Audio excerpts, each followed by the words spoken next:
السلام علیکم ورحمۃ اللہ وبرکاتہ نحمده ونصلی علی رسولہ الکریم اما بعد فاعوذ باللہ من الشیطان الرجیم بسم اللہ الرحمن الرحیم لا تقنطوا من رحمت اللہ ان اللہ یغفر الذنوب جمیعا انہ هو الغفور الرحیم صدق اللہ العظیم۔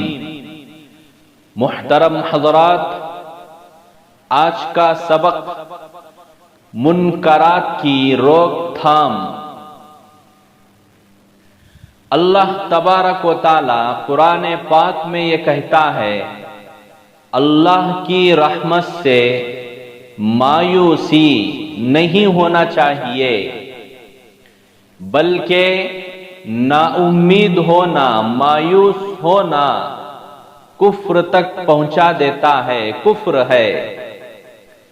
نا امید ہو کر، زندگی سے بیزار آ کر انسان اگر خودکشی کر لیتا ہے تو خودکشی کے متعلق ایک حدیث سماعت فرمائیں۔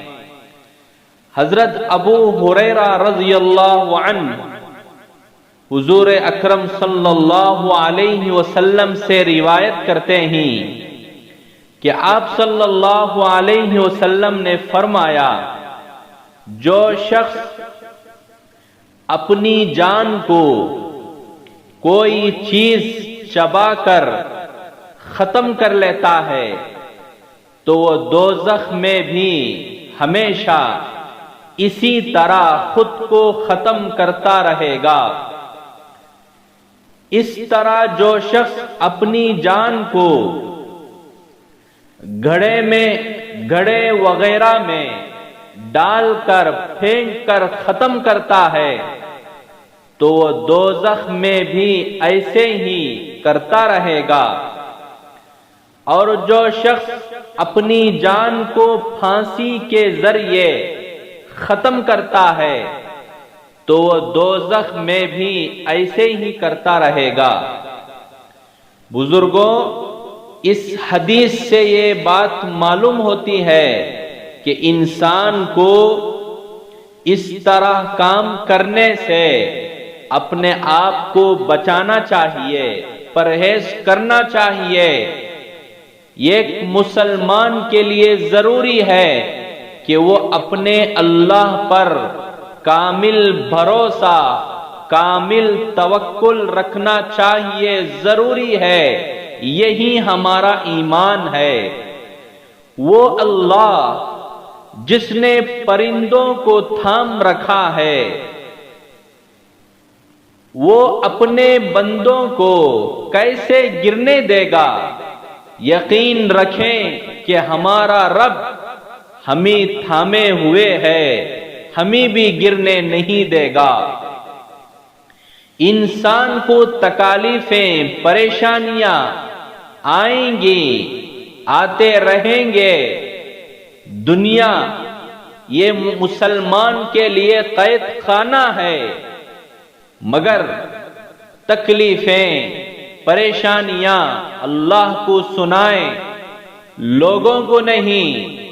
دعا اللہ قبول کرتا ہے، لوگ نہیں۔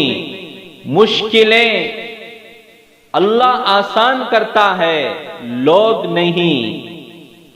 لہذا مایوس مت ہو، زندگی کہیں سے بھی شروع ہو سکتی ہے، اللہ پر یقین رکھیں۔ بزرگوں، یہ چند کلمات ہیں، یہ ایک ہم مایوس بھائی کو، مایوس نا امید بہن کو یا تکلیف شدہ انسانوں کو سنائیں گے تو اس کا مرا ہوا ضمیر بیدار ہو جائے گا۔ ہمارے یہ چند کلمات اس کے ضمیر کو بیدار کریں گے، اجاگر کریں گے۔ بیٹھا ہوا انسان، سویا ہوا انسان کھڑا ہو جائے گا، ہمت آ جائے گی۔